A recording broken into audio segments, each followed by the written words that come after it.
In this tutorial, I'll show you how to use the magnifier to increase and decrease both the X and Y axis on the screen.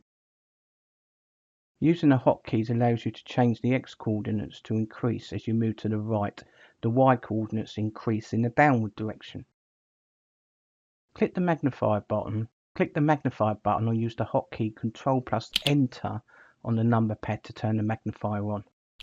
To increase the X-axis magnification, hold down the left control key and press the slash key on the number pad. To decrease the X-axis magnification, hold down the right control key and press the slash key on the number pad.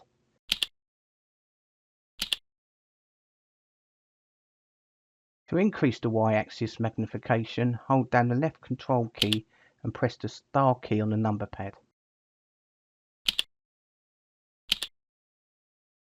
To decrease the Y-axis magnification, hold down the right control key and press the star key on the number pad.